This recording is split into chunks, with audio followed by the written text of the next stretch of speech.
ધન મેળવ્યું રે, મારું મારું કરીને ધન મેળવ્યું રે, એમાં તારું નથી ચાલ ભાર, અંત કાળે સગો નથી કોયનું રે, એ અંત કાળે સગો નહીં કોયનું રે.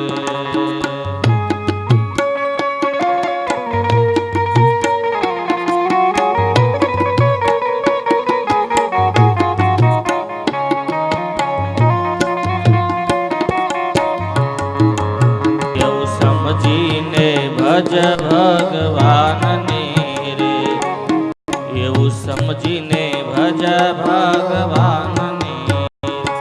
કરાટળ સે ત્રિવિધના તાપ, અંત કાળે નહીં કોયનું રે, તારા ટળશે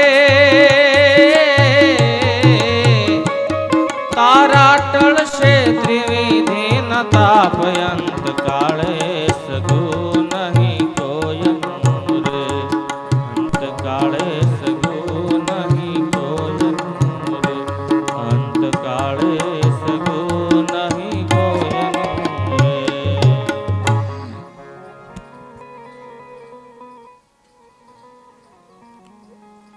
સુતપુરાણી એમ કહ્યું કે આ ભાગવત ભગવાનના નામના જે ભેદ છે એ ભેદ મટાવે છે અને આ જીવને જે કર્મો વળગ્યા છે એ કર્મ વાસનાઓ છોડાવે છે અને પવિત્ર કરે છે.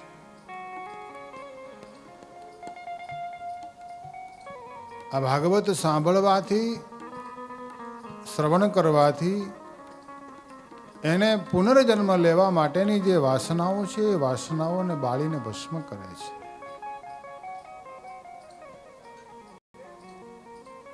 એવું આ ભાગવત હું તમને સંભળાવું છું.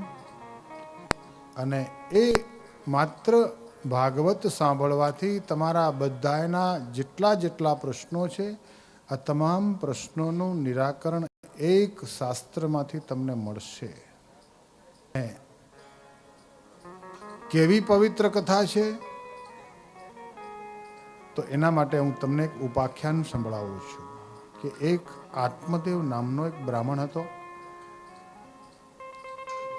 ધુંધલી નામની એની પત્ની હતી. સુખી સંપન્ન હતો. ઘરની અંદર એના કર્મના અનુસારે બધી સુવિધાઓ, સુખ સગવડો એને મળ્યું, પરંતુ સંતાન ન હતું. સંતાન માટે એને ખૂબ બધી બાધાઓ, રાખડીઓ, મંત્ર, જપ, તપ આ બધું કર્યું, છતાં પણ સંતાનની અપેક્ષા પૂરી ન થઈ. ત્યારે આ આત્મદેવ પોતાનું જીવન વ્યર્થ છે એમ માની અને જંગલમાં ગયો છે. એને જ્યારે કંઈ દિશા ન જડી ત્યારે માણસ એ જંગલમાં ચાલ્યો ગયો. પોતાનું ધાર્યું ના થયું એટલે માણસ જંગલમાં જતો રહ્યો, છોડીને જતો રહ્યો, સંસાર છોડીને જતો રહ્યો, ઘર છોડીને જતો રહ્યો, ચાલ્યો જતો હતો. એવામાં એક મહાત્મા એક ઝાડવાના નીચે બેસી અને પુરસ્ચરણ કરતા હતા.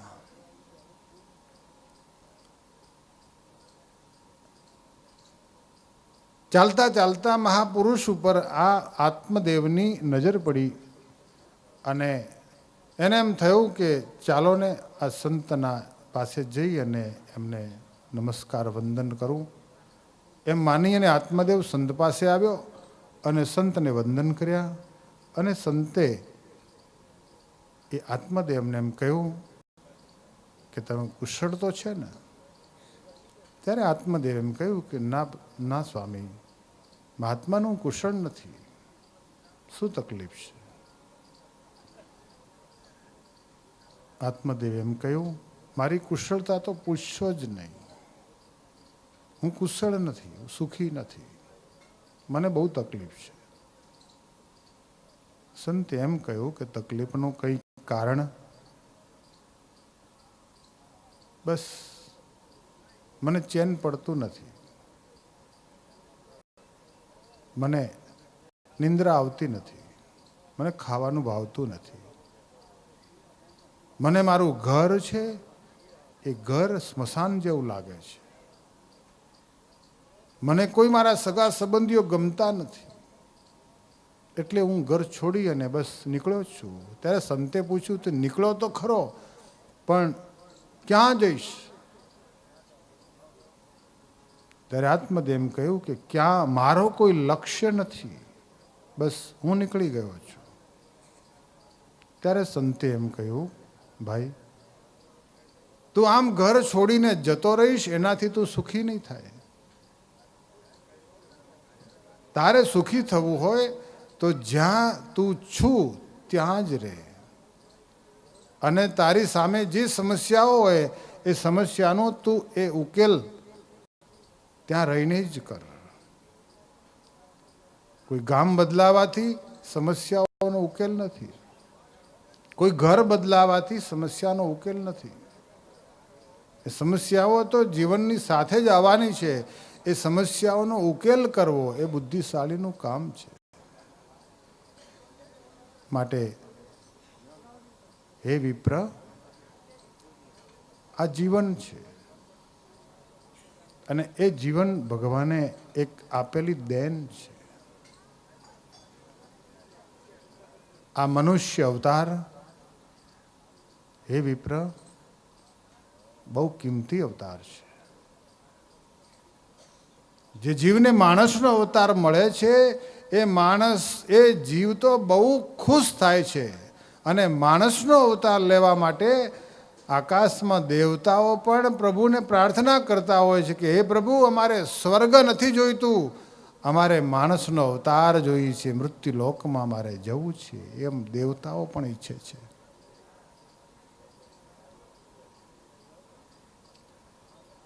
માટે માણસનો અવતાર મળ્યો હોય તો ખુશ થવું જોઈએ. માણસનો અવતાર જો મળ્યો હોય તો આવી નિરાશા ન રાખવી જોઈએ. માણસનો અવતાર લઈ અને તમારા જીવનને મુક્તિના માર્ગે લઈ જવું જોઈએ.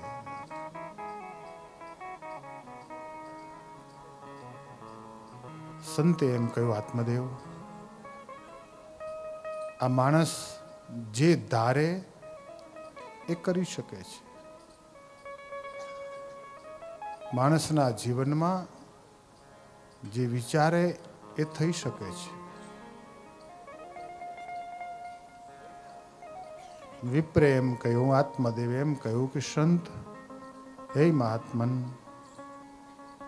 હું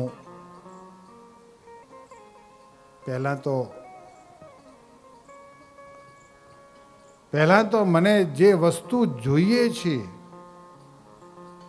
એ મને મળે તો હું મોક્ષના માર્ગે જઉં, મુક્તિના માર્ગે જઉં. ત્યારે સંતે એમ કહ્યું કે આ માણસને એના પ્રારબ્ધના અનુસારે બધું મળે છે, અને જે મળે છે એમાં સંતોષ માનો. આ નથી મળ્યું, આ નહીં મળ્યું એવી ફરિયાદ કર્યા કરતા બસ જે મળ્યું છે એને સંતોષ માનો. જે મળ્યું છે એ પ્રારબ્ધના કારણે મળ્યું છે, અને પ્રારબ્ધથી વધારે કોઈને મળતું નથી, અને પ્રારબ્ધ પ્રમાણે જ સૌને મળે છે. માટે જે મળ્યું તોય બરાબર છે, અને ન મળ્યું તોય બરાબર છે.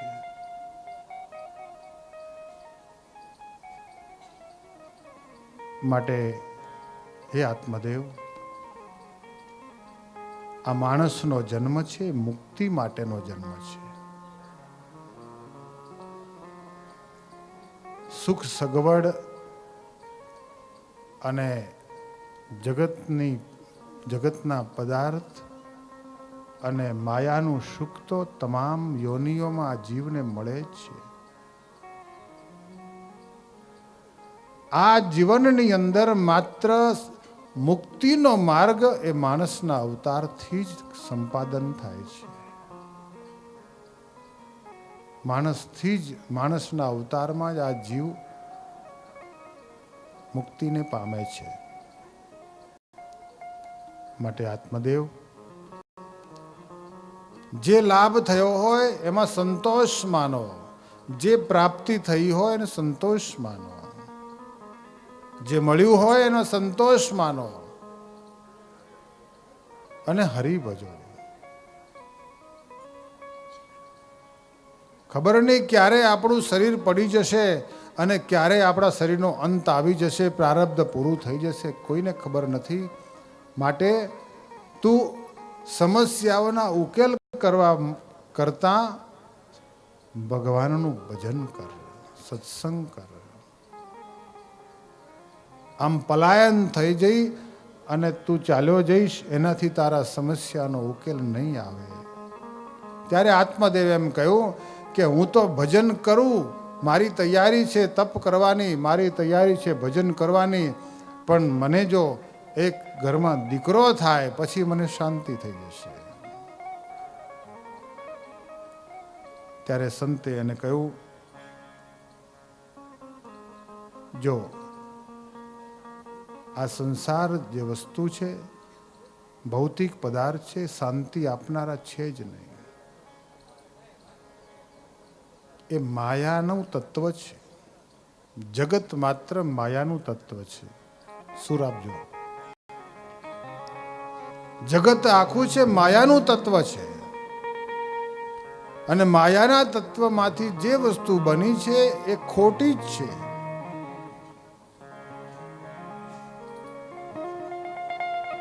માયા એ ખોટી છે, એ જૂઠી છે.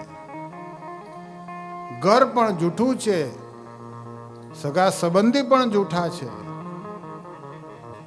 ધન પણ જૂઠું છે, ઘર પણ જૂઠું છે અને શરીર પણ જૂઠું છે.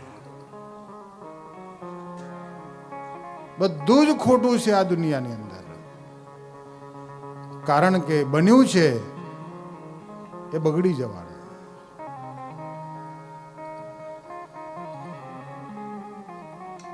જે બન્યું એ બગડવાનું છે.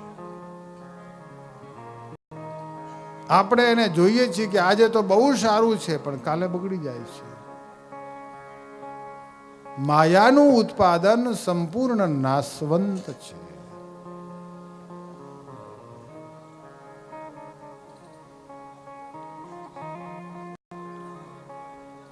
સંતતિ તને મળશે અને તને સંતતિ મળ્યા પછી, તને સંતાન મળ્યા પછી તું સુખી થઈ જઈશ? ના. તું સંતતિ માટે આકાશ પાતાળ એક કરીશ અને સંતતિ મળશે, એનાથી તું સુખી થઈ જઈશ, એવી બાહેધરી કોણ આપે છે?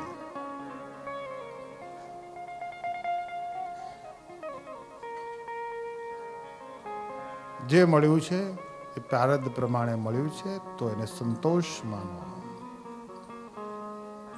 ત્યાં ફૂલ સ્ટોપ મૂકી દઈએ. આટલું મળી જાય પછી શાંતિ. ઘણા લોકો નથી કહેતા કે બાબલાને ત્યાં બાબલો આવી જાય પછી શાંતિ. પછી કે આ થોડો મોટો થઈ જાય, આમ હાલતો ચાલતો થઈ જાય પછી શાંતિ. હાલતો ચાલતો થઈ જાય તો કે હવે ભણવા બેસી જાય પછી શાંતિ, કે સવારથી હા સુધી ભણે ને તો ઘરે શાંતિ. પછી કે હવે એસએસસીમાં સારા ટકા લાવે એટલે આપણે એને બધું સારું હોમવર્ક ને બધું કરાવીએ, એસએસસીમાં સારા ટકા લાવે પછી શાંતિ. પછી કે હવે 12માં સારા ટકા લાવે પછી શાંતિ.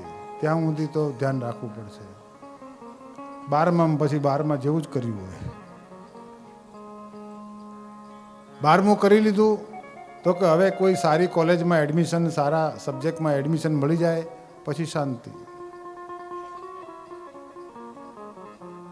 અને ભણી ગણીને મોટો થયો હોય અને ભણીને ડિગ્રી મેળવે તો કે હવે આને કંઈક ડાળે વળગાડી દઈએ પછી શાંતિ. લગ્ન થઈ જાય પછી શાંતિ. અને પછી રંગે ચંગે લગ્ન થઈ જાય ને એ માંડવામાં 4 ફેરા ફરી જાય અને 2 ના 4 થઈ જાય, 1 ના 2 થઈ જાય, અને પછી ઘરમાં 1 ના 2 થાય, અને પછી કેવી શાંતિ હોય એ તમને ખબર છે. પણ શાંતિ શોધવા જાય છે માણસ, કે આટલું પતી જાય એટલે શાંતિ, આટલું આમ પૂરું થઈ જાય પણ શાંતિ. કોઈને મળી નથી શાંતિ. ભગવાન કૃષ્ણ આ દુનિયામાં પ્રગટ થયા, અને ભગવાન કૃષ્ણને એક જણાએ એવું પૂછ્યું, નારદજીએ પૂછ્યું કે પ્રભુ, આ તમે આ સંસાર માંડ્યો તો કેવો તમારો અભિપ્રાય તો બતાવો. એ વાલા તમે સુખર લીધા કે કાળા સંતાપ,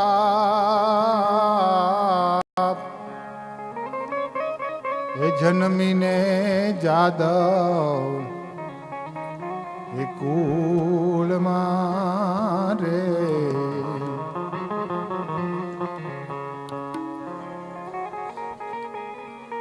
એ વાલા તમે